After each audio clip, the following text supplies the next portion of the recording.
Welcome to Daily Dose Radio, a 5-minute devotional podcast studying the Psalms verse by verse. Broadcast from the ever-beautiful Sharonville, Ohio, on the sunny side of Cincinnati. Hey, welcome back to Daily Dose Radio. This is your home for underground Bible study. And truly, this is underground Bible study today because I'm recording in my basement. So we really are underground. Well, today we're looking at, and all this week, we're going to be looking at the second part of Psalm 107. Psalm 107 is that great psalm with that wonderful little poetic device which creates strophes, and we have these repeating phrases that help sort of divide the psalm up.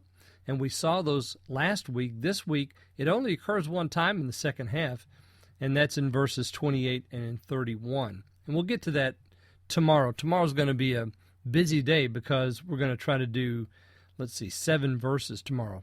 So today, let's open up the second half of Psalm 107 by reading verses 22 through 24.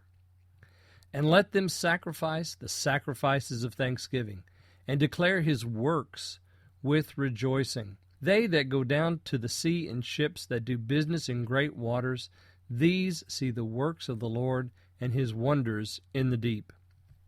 Now, we ended last time with, "Oh, that men would praise the Lord for his goodness." That was the end of the first part of Psalm 107.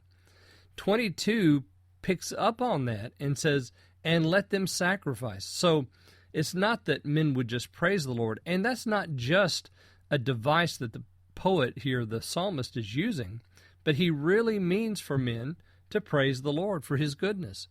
And let them sacrifice the sacrifices of thanksgiving. So 21 and 22 work nicely together here. He is beginning the second half of Psalm 107 by saying, okay, we've said now several times that men would praise the Lord for his goodness, but let's go on and say that they should also sacrifice the sacrifices of thanksgiving and declare his works with rejoicing.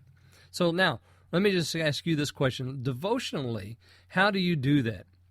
Declare his works with rejoicing. Well, you can declare to him his works with rejoicing. That is, with joy in your heart for all the wonderful things that God has done for you. Thanksgiving is a wonderful way to do that. And of course, we're approaching the time of Thanksgiving here in America. We're in October now. We're going to be in November soon. And we think about giving thanks. But let me just say, make sure that your thanksgiving is directed to the Lord.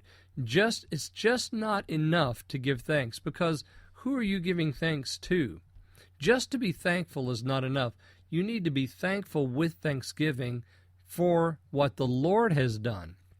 So when he says here, let them sacrifice the sacrifices of thanksgiving, a sacrifice is made to a deity.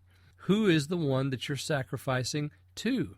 Are you sacrificing to the Lord or to yourself? Are you thankful for providence or for luck, or are you thankful for the provident hand of God?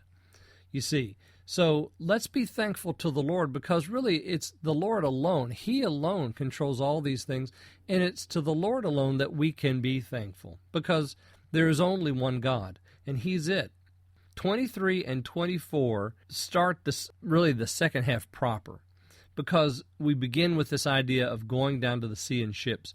And we're going to see this idea of the sea all the way down through verse 27, 29, 20, 30 actually. So this idea of going down to the sea in ships is going to follow all through the first 12 verses of this passage, 10 verses of this passage. So we have a lot here about the sea. We're going to observe what the Lord does with the sea and how it declares his wonders, because verse 24 begins with that.